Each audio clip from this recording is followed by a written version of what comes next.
Cuando hablamos de falso profeta y anticristo, ¿quién es el falso profeta? Son dos personajes diferentes. Claro, ¿quién es el falso profeta y quién es el anticristo? Mira, eso lo explica perfectamente Apocalipsis capítulo 12 y 13. ¿Vale? Esos dos capítulos para mí son claves en ese libro. Para mí esos dos capítulos, si se logran entender, bueno, puedes avanzar y disfrutar mucho en la lectura y en el estudio de esos libros. El falso profeta es un líder, digamos, religioso. Es un falso profeta, es un falso predicador, un falso exponente del Evangelio. Pero no deja de ser un exponente del pseudo-evangelio, ¿no? Y el anticristo es un líder político. Ambos se asocian, aunque después el anticristo se vuelve contra el falso profeta y lo destruye, pero digamos que hacen un tándem, ¿no? Se casan durante un tiempo. Los datos del falso profeta son espectaculares. Los datos del falso profeta son muy interesantes porque nos describe cómo se visten sus ministros, cómo se adornan los ministros que están bajo la tutela o bajo la cobertura del falso profeta, dónde está la sede central de gobierno de esa institución totalmente corrompida moral y espiritualmente. Por lo tanto, desconocer estos datos me parece a mí que es un error grave que muchos creyentes cometen, porque entonces cuando se manifieste este falso profeta o se dé a conocer este anticristo, digamos de una forma natural, en cualquier sede mundial, sea la ONU, sea las Naciones Unidas, o perdón, sea la Unión Europea, pues si la Iglesia no dispone o no tiene estos datos porque no los ha estudiado, ¿cómo va a saber si está llegando un momento crucial en la historia de la humanidad? Nosotros sabremos quién será el anticristo, por ejemplo, claro, porque a lo largo de la historia, por ejemplo, cuando Hitler empezó a hacer el Holocausto y la locura que hizo, todo el mundo en aquella época pensaba que, bueno, Hitler coincidía con muchas cosas que dice la Biblia, que podría ser el anticristo. Sí. Nosotros, y se han dicho tantas personas que no, es que es el anticristo, ¿conoceremos bien 100% este es el anticristo? Bueno, los cristianos que dicen que no van a estar, lógicamente no van a saber quién es, porque dice que se fueron, por lo tanto, ellos no supieron quién era, ¿no?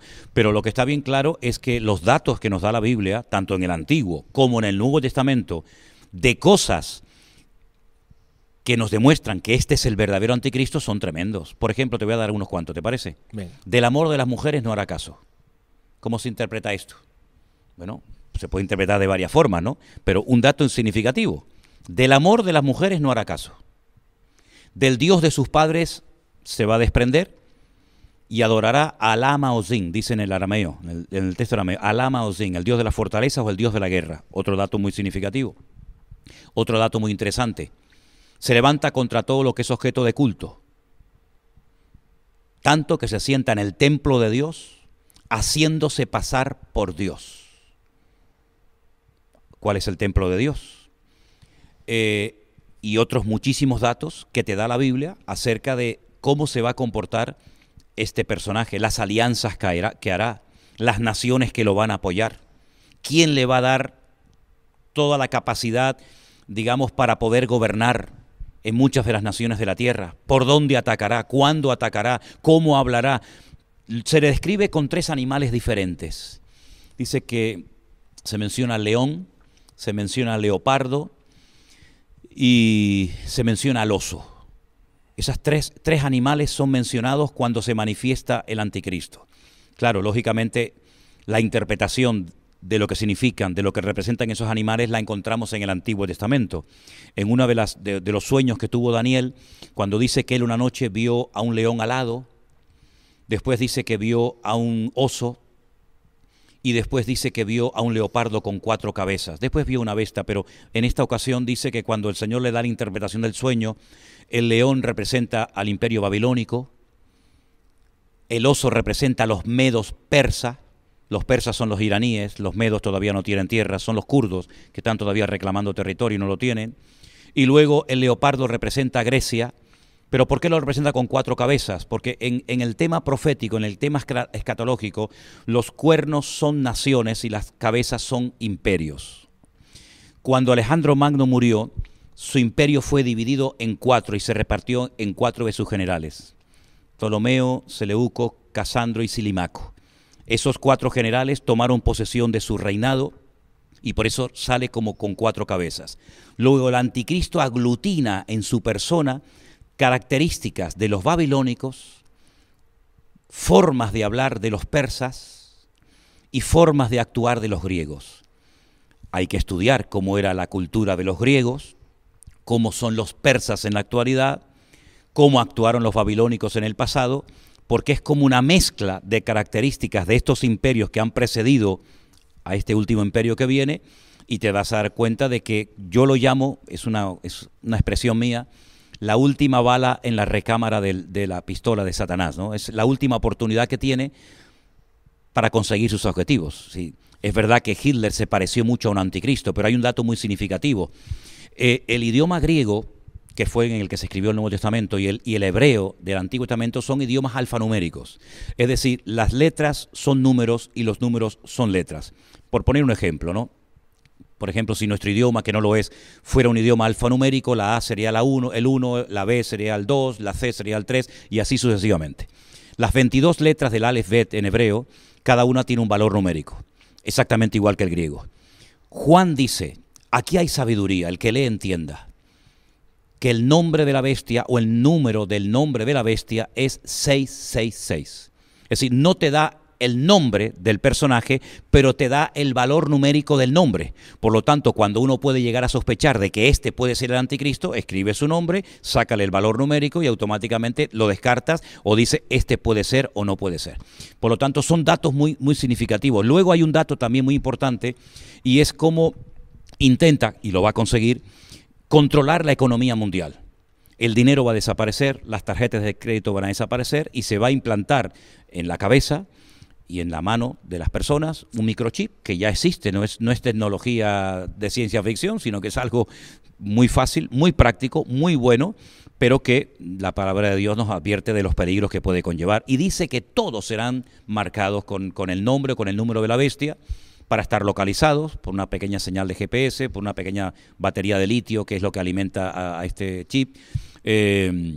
Nadie puede comprar, nadie puede vender, nadie puede hacer ningún tipo de transacción. Imagínate llegar al banco a cobrar tu dinero y no lo puedes cobrar, quieres comprar comida, no puedes comprar, quieres poner gasolina, no puedes comprarla.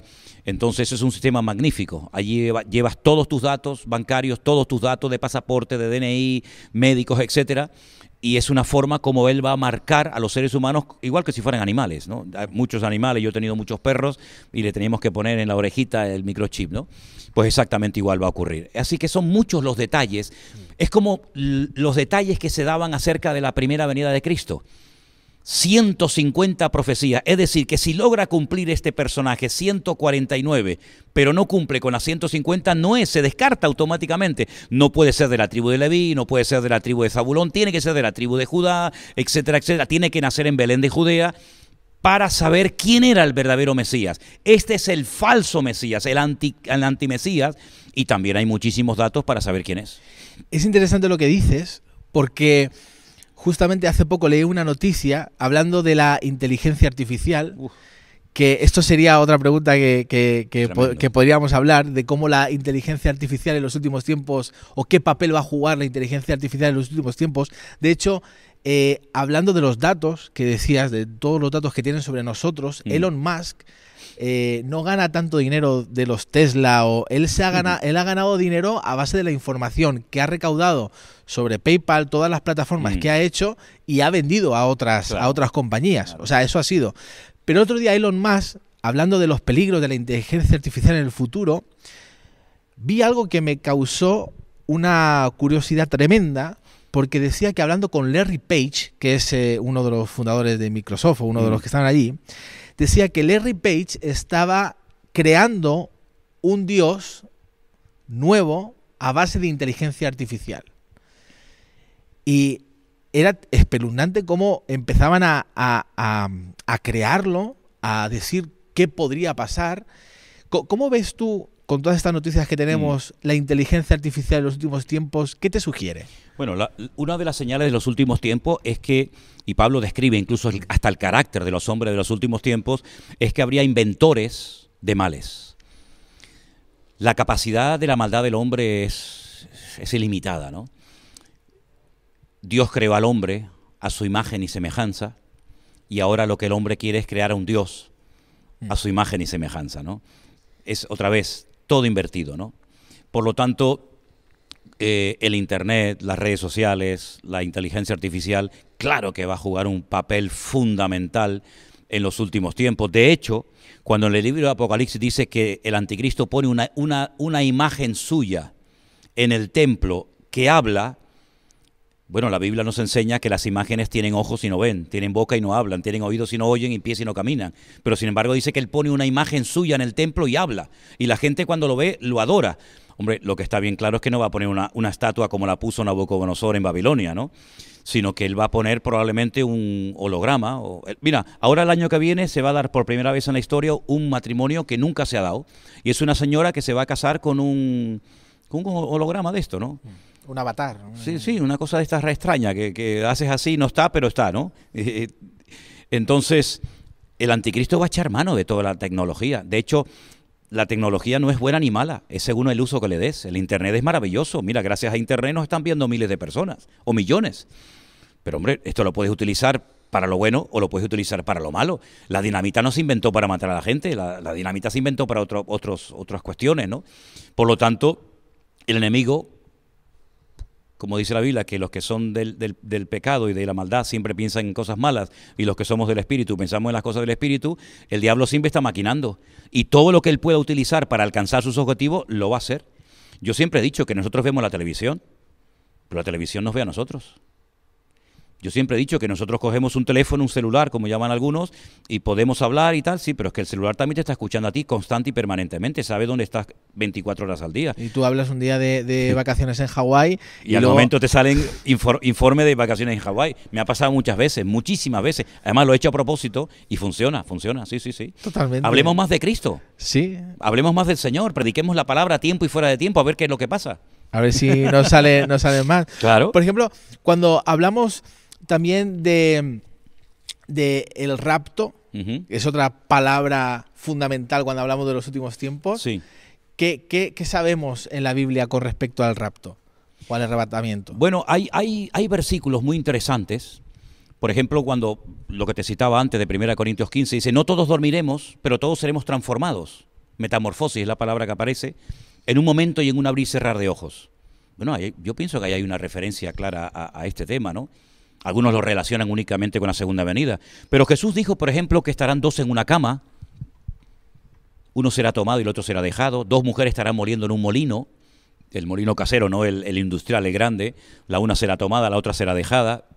Yo creo que hay muchas referencias en la palabra de Dios de una desaparición masiva de miles, de millones de seres humanos. Y a mí lo que me llama mucho la atención, que incluso hoy en día hay predicadores que dicen que el milenio no existe, que es una forma metafórica de hablar de un periodo corto de reinado de Cristo, que el arrebatamiento no existe, que la segunda venida de Cristo no es así como se ha dicho siempre, sino que es diferente. Sí, a mí me llama mucho la atención que son los mismos creyentes los que ponen en tela de juicio lo que enseña la palabra de Dios, por lo cual millones de hermanos nuestros han dado su vida y han muerto crucificados y quemados en las hogueras por defender esas doctrinas, y ahora resulta que nosotros, los más listos de la historia, cuestionamos lo que otros hermanos nuestros fueron capaces de dar la vida por defenderlo hasta la muerte, ¿no?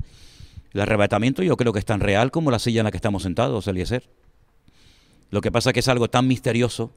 Yo recuerdo en mi época, cuando yo me convertí, era joven, que nos ponían películas en las iglesias sobre el arrebatamiento, ¿no? Y soñábamos, ¿no?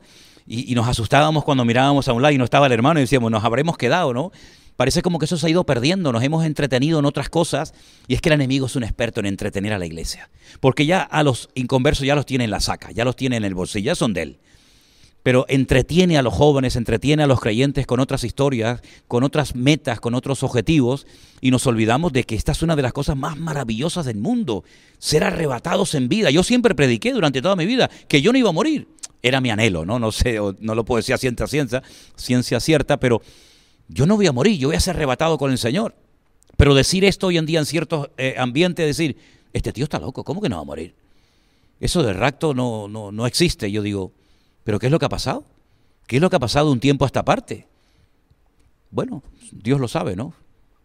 Sí, totalmente. Cuando hablamos, se me ha traspapelado una cosa que tenía para decirte, cuando dice todo ojo le verá, Sí. cuando Él venga. Eso es en su segunda venida. En su segunda Eso venida. es en su segunda venida. Ahí, por ejemplo, muchas personas cuando empezamos a tener teléfono móvil y demás, decimos, ahora cobra sentido porque todo el mundo con la pantalla en un directo, por ejemplo, en cualquier plataforma digital, tú puedes ver qué está pasando. ¿Y el que no tiene teléfono? ¿No lo ve o qué? Claro, por eso te digo, este acontecimiento para ti, ¿cómo se va a dar? Mira, ¿sabes lo que pasa? Que nosotros no podemos interpretar la Biblia con los parámetros del siglo XXI. Pero cualquier pasaje no podemos interpretarlo ni como cristianos, y menos el Antiguo Testamento. Imagínate las barbaridades que yo he tenido que escuchar a veces cuando, por ejemplo, dicen, no, es que hay un texto en Isaías, capítulo 6, el llamamiento de Isaías, donde dicen los serafines, santo, santo, santo es el Señor, y entonces santo el Padre, santo el Hijo, santo el Espíritu Santo.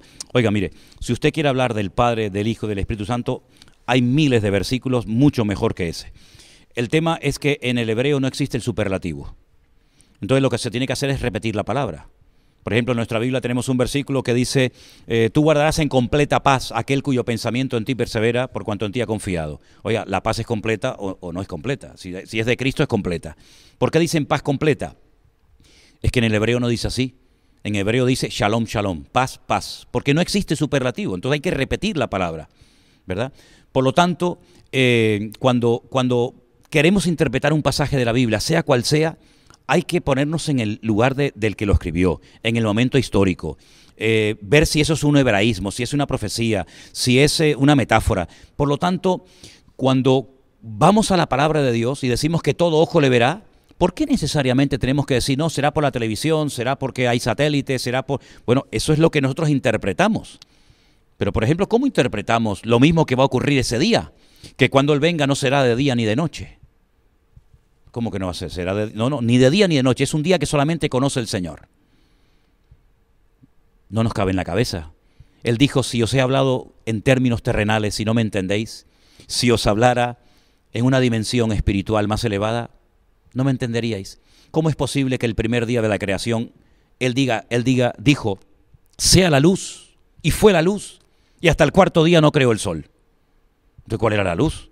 Primer día, segundo día, tercer día, había luz, pero no había sol, ni luna. No lo entiendo. Claro, no lo entiendes porque tú lo interpretas desde lo que tú conoces, pero es que hay que ponerse al otro lado. Por lo tanto, el de todo ojo lo verá. Yo no sé si va a ser por el teléfono. Bueno, y el que vive en la selva no verá que Cristo vino. Y el que no tiene teléfono, o el que está en un submarino, no se enteró que Jesús vino. Yo creo que será algo tan espectacular que no hay forma de poder interpretar con la tecnología y con el conocimiento que tenemos actualmente cómo será el acontecimiento más grandioso de toda la historia de la humanidad que llevamos miles de años esperando cuando Él venga en las nubes, y será algo realmente increíble. Claro, lógicamente los que no creen en el Señor ni leen su palabra dirán que estamos locos, ¿no? Pero bendita la cura, porque esta es la bendita esperanza de la Iglesia. En el momento en el que nosotros no vivamos con la expectativa de que mañana me voy con el Señor, ¿a qué nos estamos dedicando? Yo predico y vivo hoy como si fuera el último día de mi vida, porque hace años me dijeron que me quedaba poco de tiempo de vida y mi vida cambió completamente, y entonces me doy cuenta de que ya no podemos hacer planes a tan largo plazo. A mí esa gente dice, no, yo tengo la agenda llena para los próximos 5 o 6 años. A mí me dan miedo, yo digo, como si fueras dueño de tu vida, ¿no? Si ahora salimos de aquí, sabe Dios si esta es la última entrevista o el último programa que hacemos en la vida, ¿no? Por lo tanto, ese día va a ser maravilloso y yo estoy esperando que llegue. Vivo con ese sueño y con esa ilusión. Totalmente. Me encanta escucharte porque me apasiona. Mira, es que esto es una maravilla, Eliezer, esto es lo más bonito del mundo. Es lo más bonito. Yo me acuerdo cuando era pequeño, mi abuela siempre me hablaba de Gog y Magog. Oh, sí, claro. De Rusia y China. Ese. Siempre. Uy, ¿qué capítulos has tocado, madre mía? Siempre. Y me hablaba. ¿Te das cuenta? ¿Qué papel tiene? Y siempre que había una noticia de Rusia o de China, sí. ahí saltaba la abuela, siempre tocaba el texto. ¿Tu abuela te hablaba de eso? Siempre. Pregúntale a los chavales hoy en día por Gog y Magog. Muchos dicen, ¿de quién? ¿Te das cuenta de lo que hablaban nuestros antepasados? Totalmente. ¿Te das cuenta de lo que hablaban? Siempre hablaban de la venida del Señor. Claro. Siempre. Nos prepararon para eso. Y no estamos preparando a esta generación para la venida del Señor. Claro que no. Por eso quería hablar de ese tema también, entre otras Hombre, cosas, por ¿no? Dios. Pero Gog y Magog, ¿qué papel tiene Rusia y China en medio de la venida del Mira, Señor? en esos capítulos que tú has mencionado, ya desde el 36 de Ezequiel es espectacular, porque ahí nos habla del Valle de los Huesos Secos. El Valle de los Huesos Secos es el cementerio, uno de los cementerios más antiguos del mundo, que está en el Monte de los Olivos, donde los judíos entierran a sus muertos, los que pueden, porque ser enterrado ahí vale muchísimo dinero, porque ellos creen que como el Mesías viene de la parte del Monte de los Olivos, pues serán los primeros en resucitar. Cuando el profeta Ezequiel estaba en el cautiverio en Babilonia, el Señor le mostró que ese Valle de los Huesos Secos resucitaría. Y dice, háblales, profetízales, para que entre el Espíritu en ellos. Y es como una visión profética de la restauración nacional y espiritual de Eretz Israel. Yo siempre digo Eretz, tierra de Israel, y no Mediná Israel, que es el Estado de Israel, porque son dos cosas diferentes, ¿no? Para diferenciar una cosa de otra. A partir de ese capítulo en adelante, vemos que Israel, una vez que es restaurado, que ya ha sido restaurado, por lo menos a nivel nacional, mayo del 48, todavía espiritualmente no,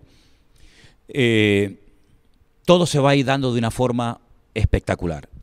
Gog, Magog, Mesed y Tubal son lugares y personajes que se mencionan en los capítulos de Ezequiel, y dice que atacará a Israel entrando por el norte, es decir, por los famosos altos del Golán, que Israel conquistó en el año 67, pero que por ahí entrará una multitud de millones de personas con el objetivo de destruir al pueblo de Israel y con el objetivo de conquistar la ciudad de Jerusalén, que es, como dicen los judíos, el ombligo del mundo, el lugar de donde Dios creó la tierra, ¿no? Por lo tanto, China y Rusia un papel fundamental. Rusia va a atacar a Israel. Rusia ya está en el norte, ya está en Siria. Rusia está como loco por atacar a Israel. ¿Por qué no ha atacado? Porque Dios no se lo ha permitido. Pero que lo va a atacar no te quepa la menor duda. ¿Por qué tiene tantas ganas de atacar a Israel? Porque esto es hay que entender todo esto desde un trasfondo espiritual. Por eso cuando uno ve las noticias, cuando uno ve la televisión, todos hablan de lo que hay que hacer, de lo que no hay que hacer, el Estado palestino, que los judíos son buenos, que los otros son malos, pero nadie habla del trasfondo espiritual de todo. Aquí hay un trasfondo espiritual. Y ese trasfondo espiritual, ¿cuál es? Es el mal contra el bien. El que destruya al pueblo de Israel demuestra dos cosas. O que Dios no existe, o que Dios es mentiroso. ¿Por qué? Porque Dios dijo que ese país nunca podría ser destruido, porque Él ha decidido, Él ha pactado con ese pueblo de que Él lo va a defender, y ese pueblo va a caer de rodillas, y sí o sí, quieran o no quieran, les guste o no, van a terminar reconociendo y mirando a aquel que traspasaron, es decir, al Señor Jesucristo. Por lo tanto, es un conflicto espiritual. Es el reino de las tinieblas contra el reino de luz.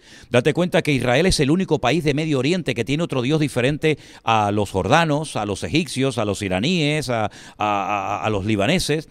Entonces es un país que es una piedra en el zapato. Y aparte de eso, no nos olvidemos de que para el Islam es un insulto. ¿Cómo no podemos con un país tan pequeño que representa el 0,2% de la población mundial? Y es un país que no tiene más de 300 kilómetros de largo. ¿Cómo es posible que no podamos destruir a este pueblo después de 7 guerras? Y ahora otra vez que están en guerra. Bueno, es que Dios está protegiendo a ese pueblo. Dice que Él no se dormirá. El que guarda a Israel no se dormirá, ¿no? Por lo tanto, hay un odio, no solamente contra Israel, sino contra el Dios de Israel. Porque es el espíritu de Amalek, el que se levantó contra el trono de Dios. Y tendréis conflicto, guerra, de generación en generación. Amalek murió, pero el espíritu de Amalek sigue vivo. Lo tomó Hitler, lo tomarán los enemigos de los últimos tiempos, y el objetivo no es destruir solo al pueblo de Israel. El objetivo es borrar a Dios de la faz de la tierra. Y ya me contarás a mí si alguien puede borrar a Dios de la faz de la tierra. Es una guerra inútil, pero lo siguen intentando, lo siguen intentando, lo siguen intentando. Y cada vez que lo intentan, no solamente pierden, sino que además se demuestra que el Dios que controla la historia es el Dios de Abraham, de Isaac y de Jacob, y no hay otro Dios fuera de él. ¿Crees que esta generación va a experimentar todo lo que estamos hablando acerca de la segunda venida del Señor? ¿Crees que verá? Muchas cosas sí. Si analizamos cronológicamente el libro del Apocalipsis, yo creo, y es mi opinión personal, claro, me llevaría mucho tiempo demostrar contextos bíblicos y todo esto, que yo creo que la iglesia pasará la primera parte de la gran tribulación, los primeros 3 años y medio. Y todo lo que la Biblia relata que va a pasar en esos 3 años y medio, lógicamente lo veremos. Que Dios nos protegerá, que Dios nos cuidará, siempre lo ha hecho. El Señor siempre marca una diferencia entre los que son y los que no son, entre la luz y las tinieblas. Sellos, que son 7, y trompetas, que son 7 en el Apocalipsis, yo creo que la Iglesia las va a experimentar. Ya la segunda parte es otro tema. No hablo tanto de la Iglesia, que sí, pero nosotros, ¿está tan cerca como para nosotros poder vivirlo? Yo le preguntaba eso el otro día al Señor, Eliezer, te lo confieso, con el corazón en la mano. O con la mano en el corazón, mejor con la mano en el corazón, ¿no? Si no estaría muerto. ¿Hasta cuándo me vas a permitir ver, Señor? Porque por una parte, yo digo, wow, llevo 40 años predicando de esto y ahora lo puedo ver. Como cuando yo digo a la gente que viene conmigo a Israel, aquí veis la Biblia, en Europa la leemos, aquí la vemos, ¿no? ¿Hasta dónde me vas a permitir ver? Pero como humano, en la carne a veces digo, oh, Señor, guárdame porque no sé si seré capaz de aguantar todo esto sin tu gracia y sin tu misericordia. Aparte tengo un nieto precioso de 1 añito y pienso mucho en él, ¿no? ¿Qué mundo le vamos a dejar a nuestros hijos y a nuestros nietos? Pero Dios nos va a dar la fuerza. ¿Hasta dónde vamos a poder ver? No lo sé. Pero la verdad que el horizonte, humanamente hablando, crea mucha preocupación. Sí, porque desde el 2020, no sé si es una sensación solamente mía, desde el año 2020, cuando empezó la pandemia, yo personalmente he visto una aceleración de los tiempos, el Señor me habló de esto, Claro. Increíble, brutal. O sea, hemos pasado una pandemia y 2 guerras que estamos atravesando y otras cosas más que se están levantando y muchos rumores como nunca antes en la historia. No, y ¿sabe lo que pasa? Que, por ejemplo, hoy en día, en 1 hora, ocurre lo que no ocurrió antes en 1 década. Por ejemplo, lo de la pandemia, lo del marzo del 2020, que ya vamos a hacer 4 años, dentro de poco. Bueno, fue algo brutal. Jamás en la historia de la humanidad había ocurrido algo así. Pero ya lo contamos como aguas que pasaron. Pero es que lo tuvimos que vivir un día y otro día y una semana y otra semana y un mes años. y otro mes. Y yo prediqué durante meses a sillas vacías en la iglesia en Tenerife, ¿no? Que te quiero decir con todo esto que ahí vimos cómo en 1 hora te sale un anuncio en televisión y te dice todo el mundo para adentro y nadie podía salir a la calle. ¿Hasta cuándo? Bueno, ahora sabemos hasta cuándo duró, ¿no? Que te quiero decir de que el mundo es muy cambiante y es que no hay tiempo. Es que hay un texto bíblico que a mí sí me ha llamado la atención y lo quiero mencionar, que dice que Satanás sabe que le queda poco tiempo. Pero claro, este versículo se escribió hace 2000 años. Y si hace 2000 años Satanás sabía que le quedaba poco tiempo, ya me contarás a mí ahora, pues le quedarán horas. Le quedarán horas. Si tú le preguntas a muchos judíos ortodoxos, hasídicos en Israel, oye, ¿cuánto tiempo falta para que venga el Mesías? El Mesías, desde su punto de vista, te dicen 1 hora. Es decir, mañana yo no sé lo que va a pasar, pero tantas bombas atómicas, ¿tú crees que nunca nadie las va a utilizar? ¿Nadie va a tener la tentación de apretar el botón? Yo no me lo creo. De hecho, la Biblia habla de que se van a utilizar armas bacteriológicas, químicas, nucleares, cómo se muere la gente por un efecto de estas bombas. Sí, yo no sé hasta dónde el Señor nos va a permitir ver, pero estamos viviendo en tiempos muy interesantes, de verdad, muy interesantes. Y acelerados. Esta aceleración nos lleva a un año marcado en una agenda, que es 2030. Oh, sí. Agenda 2030, Sí.